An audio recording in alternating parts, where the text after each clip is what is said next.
You're listening to Talking Teesdale, a regular podcast covering Barnard Castle and the surrounding villages. Brought to you in association with the Witham Arts Centre.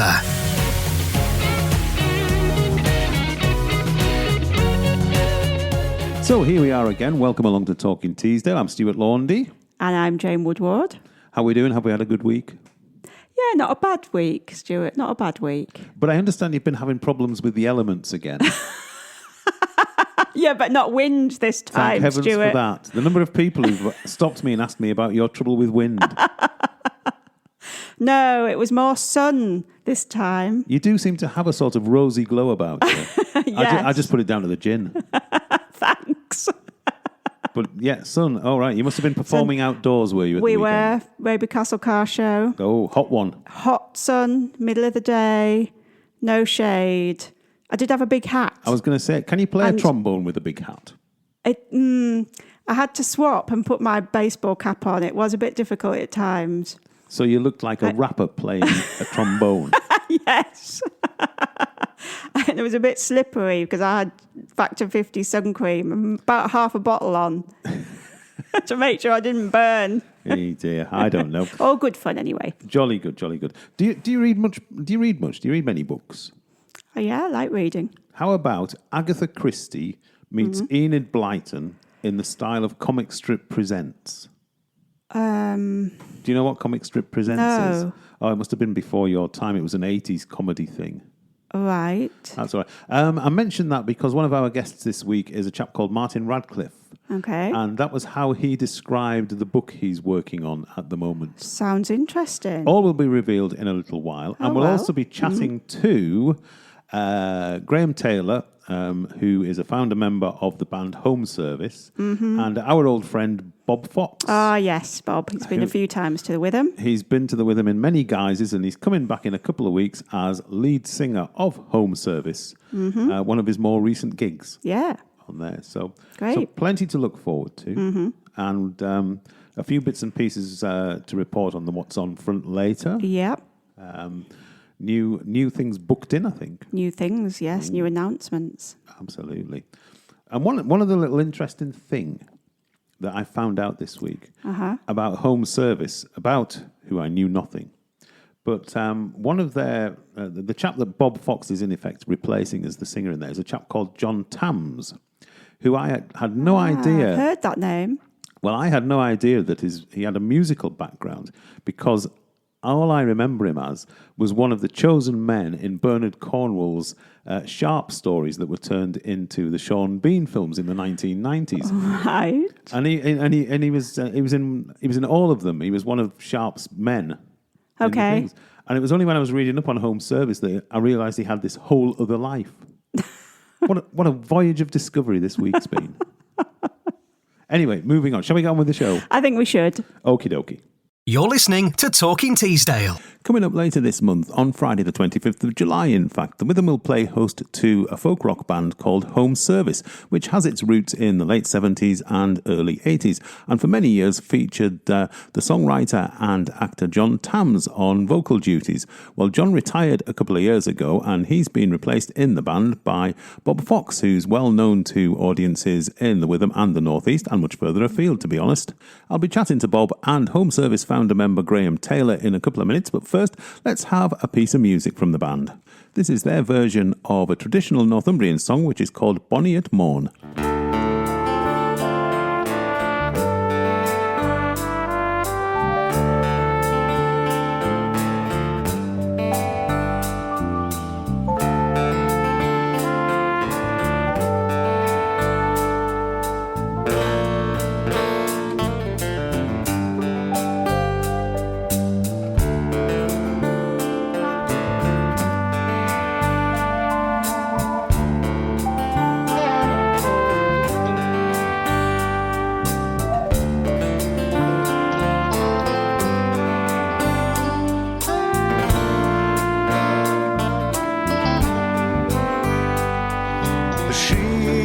in the meadow and the kye's in the corn. There's our long in thy bed, bonny at morn. The sheep's in the meadow and the kye's in the corn. as I were lying in thy bed, bonny at morn.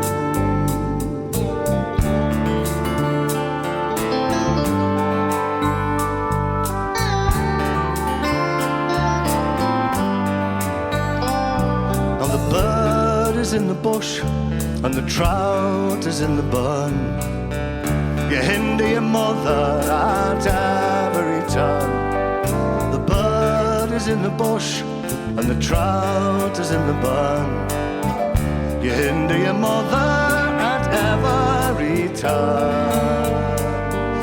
Canny at night, bonny at morn, as I were long in thy bed, bonny at morn.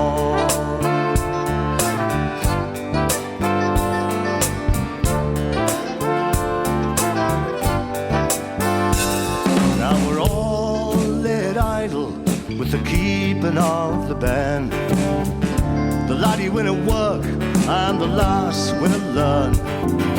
We're all laid idle with the keeping of the band.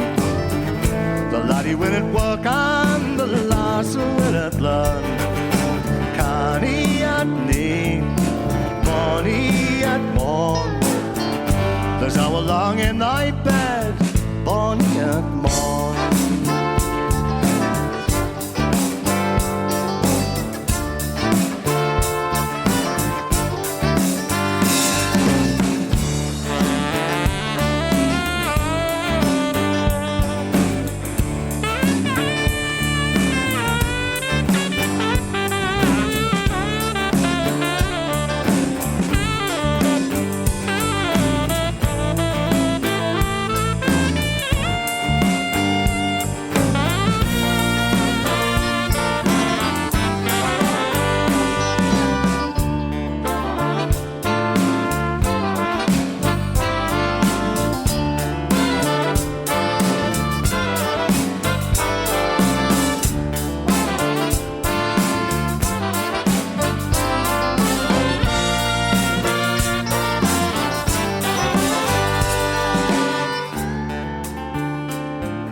Canny at night, bonny at morn, there's our long in thy bed, bonny at morn.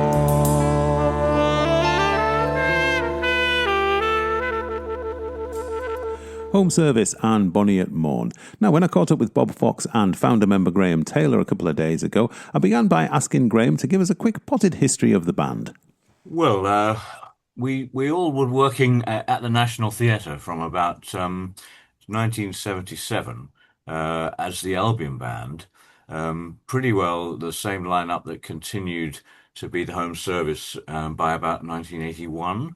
We worked together with the brass section right through from the late 70s to the early to 1980, really, I think it was. Working at the Cottesloe Theatre, doing some wonderful shows with Bill Bryden, fantastic director, and Bill Dudley, the great designer, who's unfortunately just passed away a couple of weeks ago. So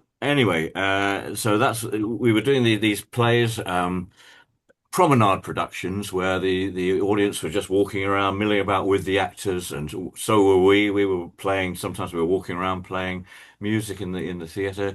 It was a fantastic time. It was the Mysteries was the main show that we did, which came as a trilogy, three different shows, from the Nativity through to the Passion and Doomsday. And the band we were about 12 piece at that time, and we were an intrinsic part of the show. We weren't in a pit or anything like that. We were up on a 10-foot gantry where Christ was crucified in front of us, that sort of thing. It was a stunning show. So that was the background. We got very used to working in the theatre, although not as a pit band with scores. We were doing a lot of improvisation at the time. So what were the ambitions of Home Service when you set out as a sort of touring band, recording and touring band? Well, ironically, we wanted to get out of the theatre and get on the road, like a proper band. And It didn't quite happen like that. There was a split between the rest of us and Ashley Hutchings, who was the bass player at the time in the Albion. He was the founder of the Albion band, and it ended up actually that the Albion band that carried on with Ashley went out on the road, and Home Service pretty well stayed in the theatre for some time. We eventually got out and did some gigs, and we made a few albums, probably 3 or 4 albums in the early '80s. All Right, Jack was the first one with some of the songs that we still do. But most of those songs written by the great songwriter John Tams. Who we're leading up to the present here, who has actually now quit the band, and we have this gentleman, Bob Fox, in his place. I was just about to say, Bob, we've welcomed you to the Witham in a number of guises over the years. So, just tell us about your involvement with the band. How did it all come about? Yeah, well, I mean, obviously the Witham is a home gig for me, and a very good home gig for me. I've done it, as you say, many different guises, and just recently solo, and even next year coming back probably with the Pitman Poets. It was a strange situation because I just got a phone call out of the blue from Graeme, asking me if I'd be interested in joining the band to fulfill 2 or 3 gigs that they had. And John had decided to retire, and they wanted to continue with these gigs. And I had just been down to a lovely concert in Canterbury run by Debs Earl and Simon Nicol. They run a great series of concerts down there. And I had just been down there, had a really great gig down there. And apparently, this is the way it's weird and twisted in a way. Graeme had phoned Debs to say, I think I'm going to have to cancel the gig I've got with you, because John Tams has left the band. And Debs suggested to Graeme that he got me because I had just been there and I had impressed Debs with my singing and my gig. And Graeme and I have a very strange connection because John Tams got me into Warhorse back in 2011 to play the role of songman down at the West End in London. And for a short time, Graeme was the MD there at Warhorse. And I think that was the first time we met. I don't think I knew Graeme before that. And Graeme was immensely helpful to me when I was in Warhorse, and we struck up a good relationship.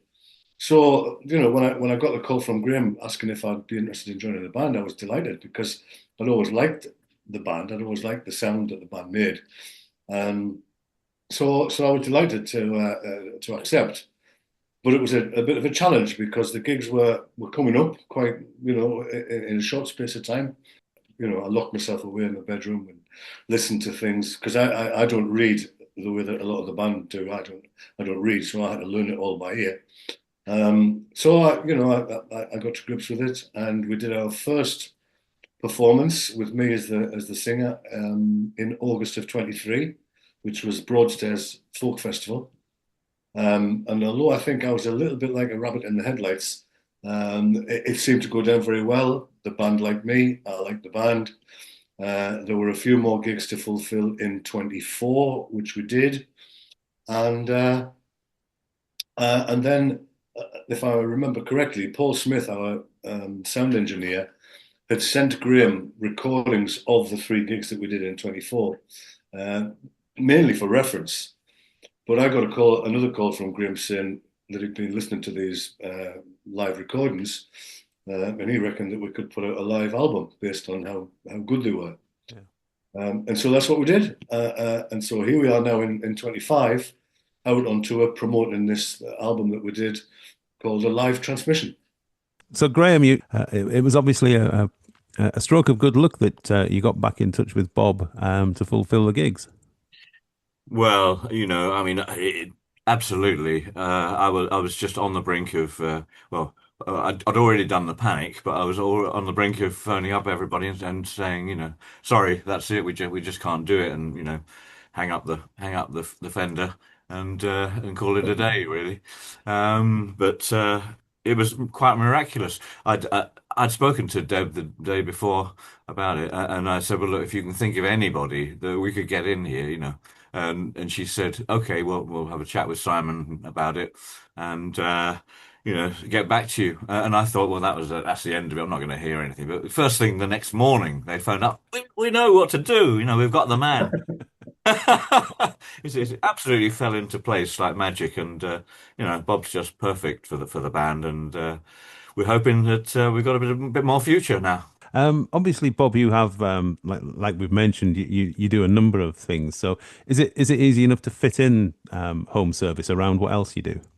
Uh, well, it is because it being such a big band, the logistics of finding gigs to do and getting them in any kind of decent touring order is always going to be difficult. Home service are never going to tour massively in the way that I have done in the past, and I'm not touring massively either. I mean, I'm getting on a bit now, so I'm trying to cut back on the amount of work that I do.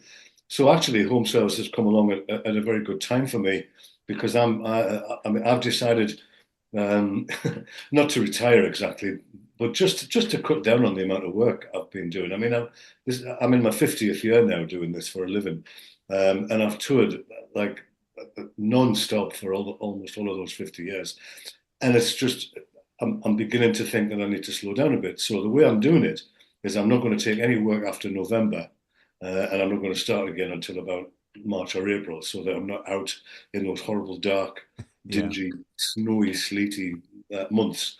But also, I'm not chasing the work like I used to. I mean, when you kind of when you're desperately trying to make a living from playing music, there's a certain onus on you to more or less take everything that's offered. So I'm kind of as I say, I'm cutting back a lot. I'm doing the gigs that I like. I'm doing the gigs that I want to do. I'm still going out to tour with Billy Mitchell as a duo. We're probably going to do the Pitman Poets again next year.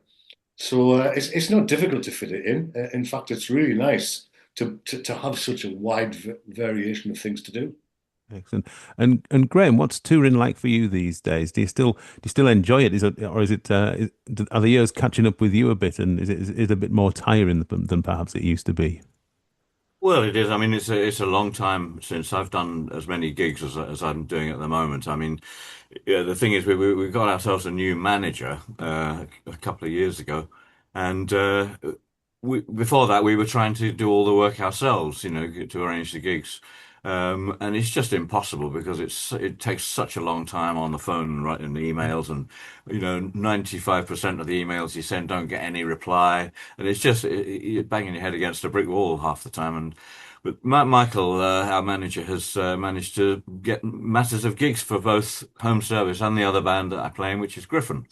And the tours are sort of interchanging. One week I'm doing Griffin, and one week I'm doing home service. I was just dreading it. I mean, the whole of the calendar right through to August is solid with one thing or the other, and I've got to remember which band I'm playing with. It's quite they're quite different. Kind of who am Um, I? Who am I tonight? yeah, exactly. What hat am I wearing tonight?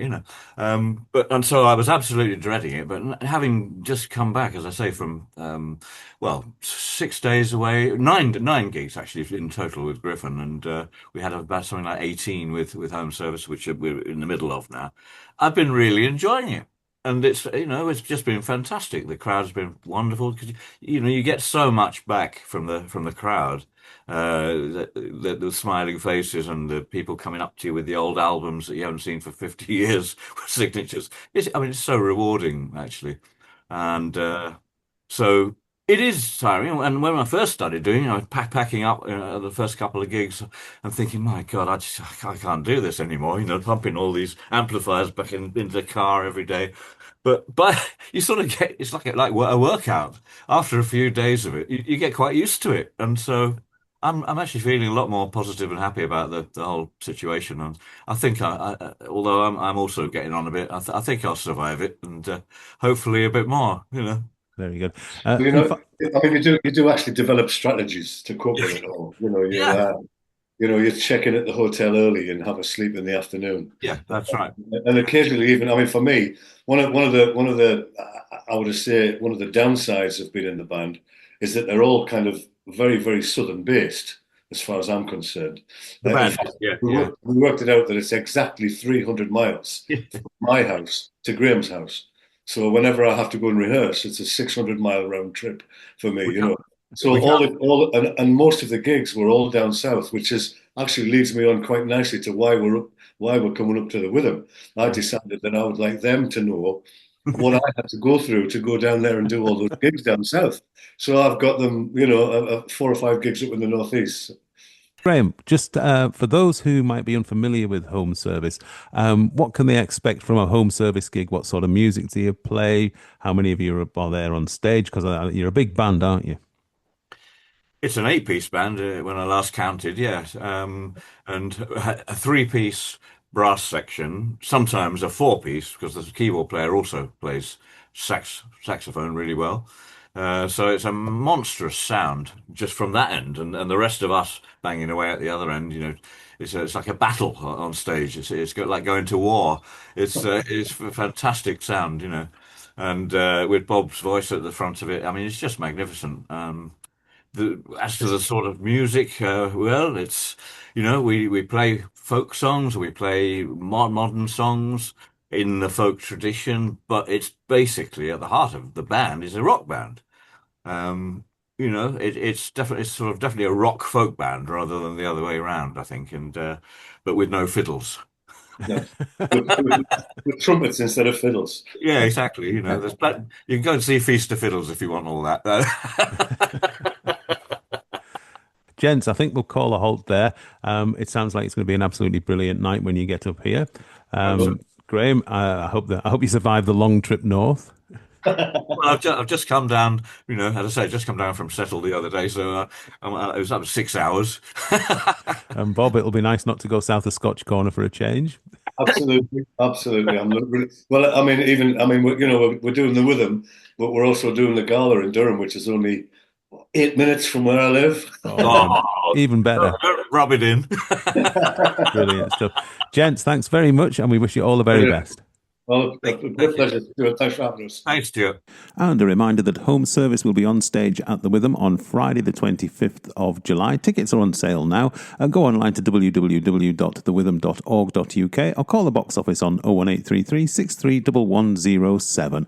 And if you can't catch the band at the Witham, they're also playing the Gala Theatre at Durham on July the 24th, Alnwick Playhouse on the 26th, and the Fire Station Sunderland on the 27th. Hi, I'm Jim. And I'm Sheila. We're volunteers at the Witham. And you're listening to Talking Teesdale with Stuart and Jane. So last month on the podcast, we profiled the Teesdale Writers Group. And at the time, we made the point that creative writing was quite prolific across the Dale. And as if to prove the point, a chap called Martyn Radcliffe's been in touch with us. Now, Martyn is a member of the Barnard Castle Writing Group, which is based at McNabb's Cafe and Coffee Shop here in the centre of Barnard Castle.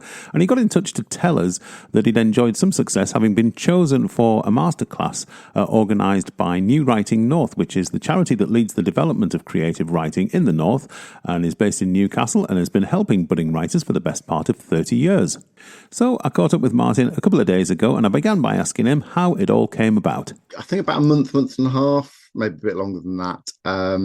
That particular group organised a workshop at the TCR Hub. It was designed for people who, of all different levels of writing, different types of genres, all of this type of thing. But it was essentially to help people start to write, say, something like a novel. So creative writing. So not fact, but fiction writing. So I went along with 5 of the members of the BCWG, the Barnard Castle Writers Group. And we had a number of different exercises, how to create characters, you had to draw out different sentences out of a hat, so to then quickly write a short story. So at the end of that workshop, which was excellent, by the way, they said, look, if anybody has got an idea or is writing a novel or something like that and would like access to a masterclass, then please apply online. Foolishly, I decided to do that, and not as if I don't have enough things to do with my time anyway, but unfortunately, I was successful. So there's just 8 of us. So they ran the workshops right across the county. So it probably was amounting to nearly 50, 60 people probably applied. I don't actually know how many people applied, but that's probably how many people went to the workshops. So I was really quite lucky. So I'm now on the 3rd week of the masterclass. It runs on a Wednesday evening for an hour and a half. We also have access to an author as a one-to-one for actually I'm doing that this week, where they sort of help you run through your idea. So what I pitched was 2 ideas. One was called The Failing Four, which is it's Agatha Christie meets Enid Blyton in the style of Comic Strip Presents. If you might have to be of a certain age to remember those. No, trust series. me, I am of that certain age. And the idea is this group of people who are so incompetent that they can't actually solve a crime, but they actually think they can. And so it follows them. And there's another group. It's based in and around Barney. So I've sort of placed it, but in a slightly alternative universe where Sherlock Holmes actually was alive and they passed a law allowing private citizens to investigate crimes. So that's one. That's the one I pitched. And the other one is a dystopian sci-fi. And it's based on the Silurian hypothesis, which probably nobody knows anything about because I'm a bit, background's geology and physics. So the idea is that if, say, 60 million years ago, after the dinosaurs were wiped out, mammals came earlier, evolved, they could have had a high technological society, which would be complete. And if they went extinct, there would be no evidence of it because of geological time. So I've based the story around that. Okay, very good.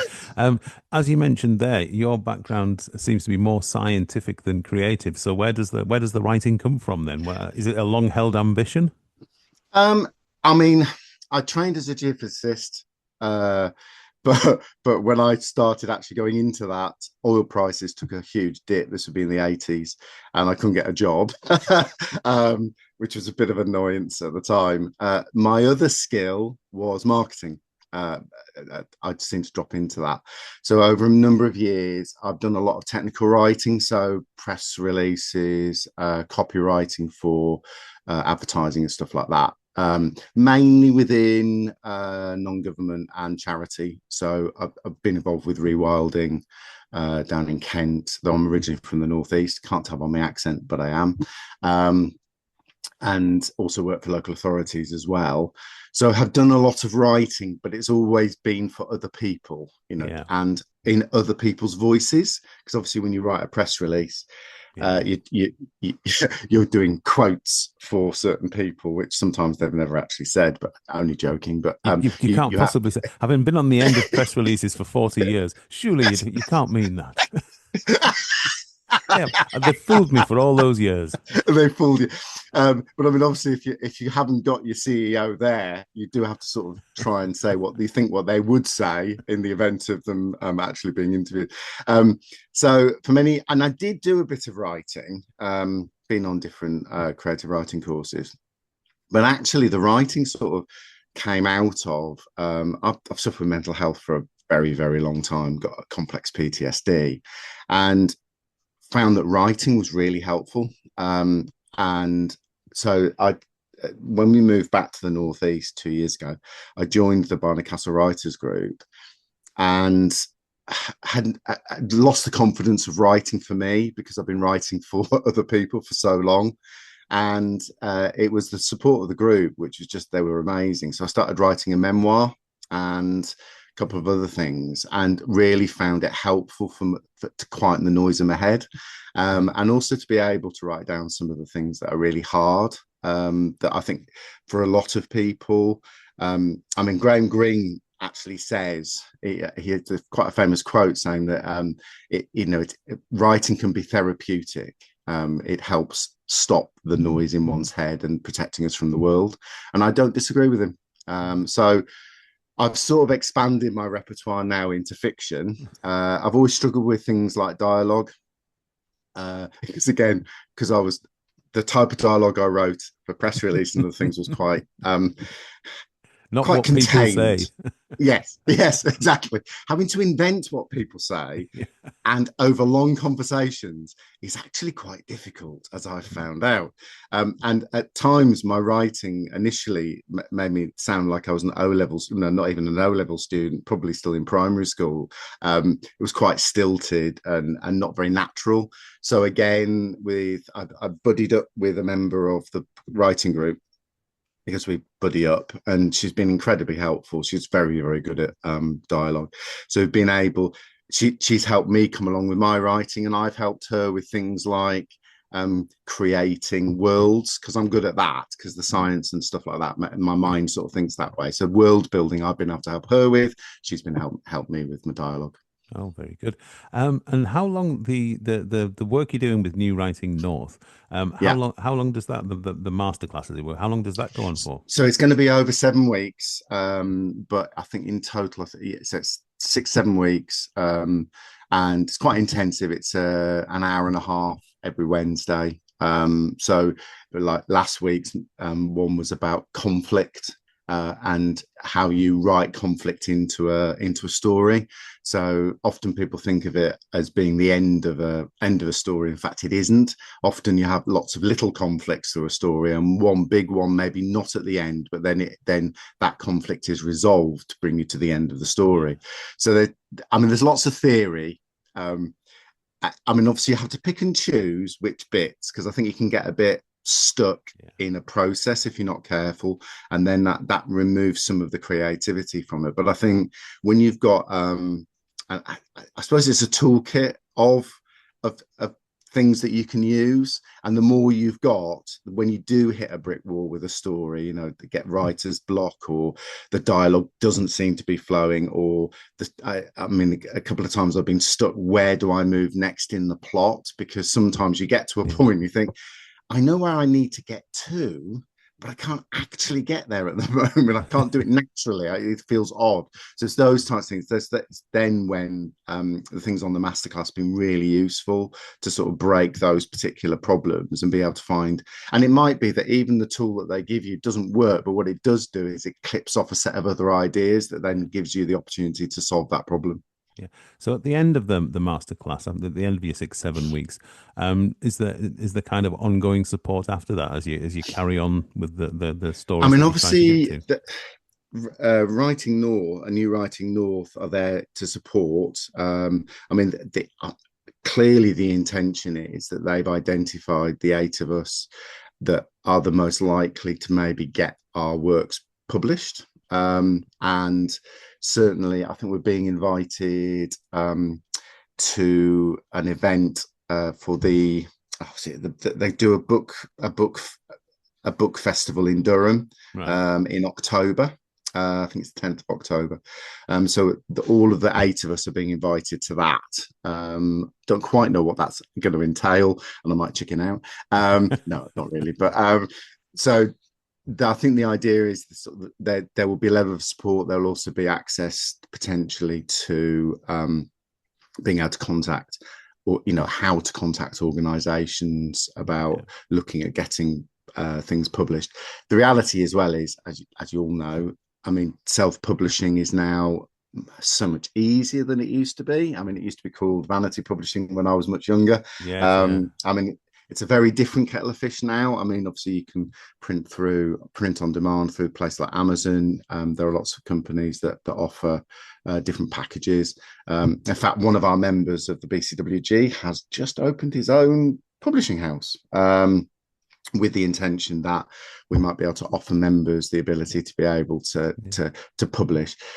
And the reality is that I would like to be able to be published, and at least one of my works. I would like my memoir, actually probably out of all of them. That's not fiction, obviously, but this masterclass is helping me write that better, because I feel like I've got a lot to offer with that, with people with mental health problems. Sorry.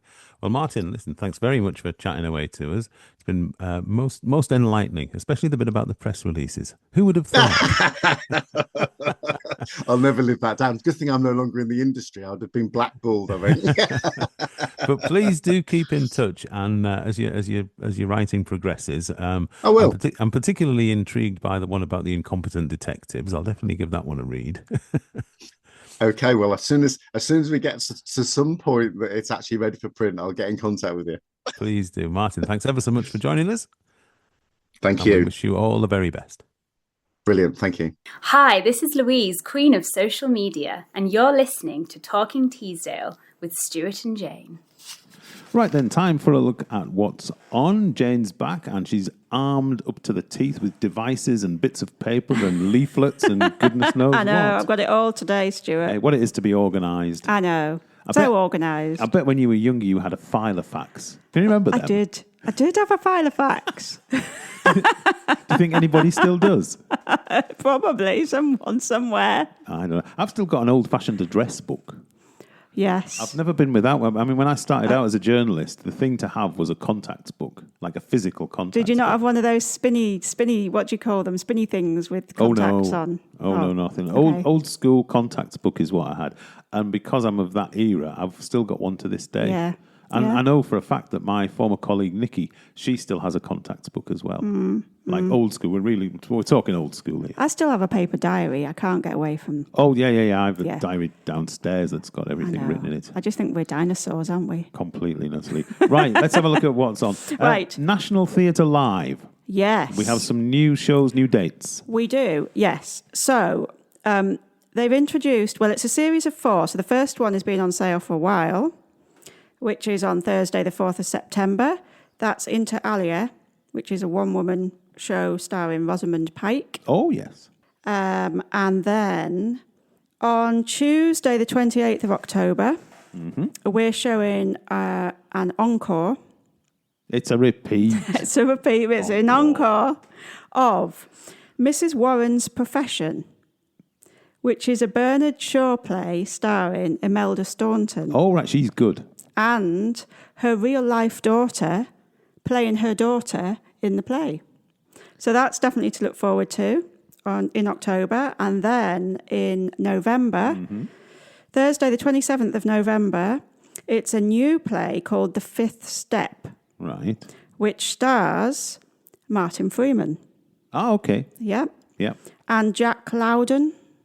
I've heard of him. He was in a series called Slow Horses, which everybody's talking yes. about. No, I Yeah. should have known that because I have seen every second of Slow Horses. And is it Very good? good. Yeah, Gary Oldman, brilliant. Worth watching? Absolutely. Oh, I might try that then. Okay. So that's in November. And then next year, 22nd of January, Yep. is a new production of Hamlet. What a way to start the new year. Shakespeare's Hamlet, starring Hiran Abisakira, who was in Life of Pi. None of that means anything No. to me. No. I've heard of A Life of Pi, Yeah. but It's supposed to be a fresh take on Shakespeare's play, very accessible. right. So it's not your average boring Hamlet that everybody's seen before. Right. It's a new production. Excellent. Right, that's something to look forward to. Yeah. As is a visit of Paul Jones and Dave Penny. Yes, I'm trying to swap, Stuart, to find it. Are we On my phone. Are we switching devices now? I'm switching, yeah. Oh, look at my word. I know, I am trying to work my phone. Because I'm a dinosaur, I can't work it very well. Look at that. There's things being being pressed. Because this isn't on sale yet. Will it be on sale? Saturday. Right. Saturday. So if you subscribe to the Witham's newsletter, you will be able... I do, actually. Yeah, good. Well, you will be able to book tickets today, Friday. Marvellous. Right, anyway. But if you Paul don't... Jones, I know. yeah. Who's this Paul other chap? Jones. Who's Dave Penny? Kelly. Oh, I said Kelly. Penny. Oh, God, we're going to have to do that Both- again. You don't have to do it again. I'll just correct you, Stuart. Dave Kelly. They are former members of the blues band. Oh, the blues band. That's where I recognise the name Yes. And obviously Paul Jones is with the Manfreds. Yeah. who will be coming again next year. And they'll sell out again, because they always do. They will. But yes, they're doing an acoustic duo in January. All right. On Saturday, the 24th of January. I'll be honest, if it's a toss-up between that or Hamlet, I'm afraid Hamlet's going to have to stay in his box. I think it's different audiences, Stuart. I don't know. That's good. So that's going on sale Saturday.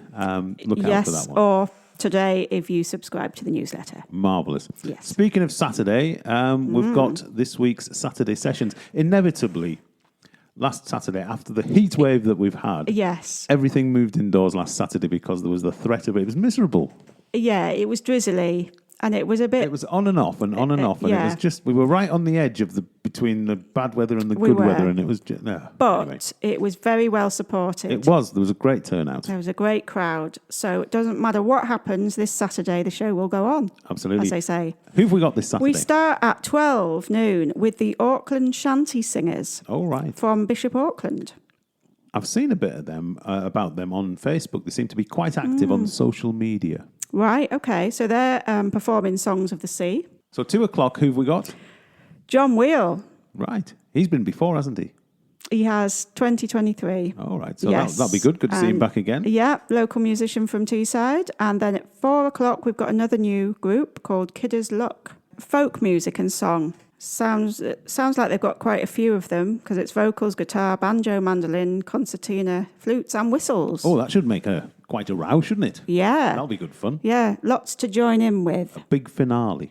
Big finale, yes. Right. Don't forget, it's all free. It is. Donations welcome and the cafe will be open until 5. And as was proved last weekend, if the weather is a little inclement, let's keep our fingers crossed. It'll all move indoors, and it worked really well last weekend, and so there's no reason why it wouldn't this time. Exactly, yes. Excellent. Anything else to mention? We have a new exhibition. All right. What's this one? Yes, this is Donna Slyfield, right, who has been before, watercolour paintings. Very good. So come along and have a look at that, and you might want to treat yourself to something. You never know. Mm-hmm. Jolly good. Mm-hmm. And, of course, everything's on the website of all future performances, and the website address is www.thewitham.org.uk. And the box office? The box office number, well, actually, we are changing our systems at the moment. Lord. So when you ring up... The word every customer dreads. We're changing things. Changing things. But the number's the same. You will just get directed to Ticket Source if you want to buy your tickets over the phone. So the number to call is 01833 631107. So in effect, you could have just said 01833 631107 and not frighten off all our potential customers. With talk of change and ticket things. I'm just trying to inform everybody. Oh, that's all right then. Right, I think that'll do us this week. All right then. We'll see you next time. Bye. Ta-ra. Thanks for listening. We'll be talking Teesdale again soon. In the meantime, please spread the word, like, share and subscribe, or go online to thewitham.org.uk.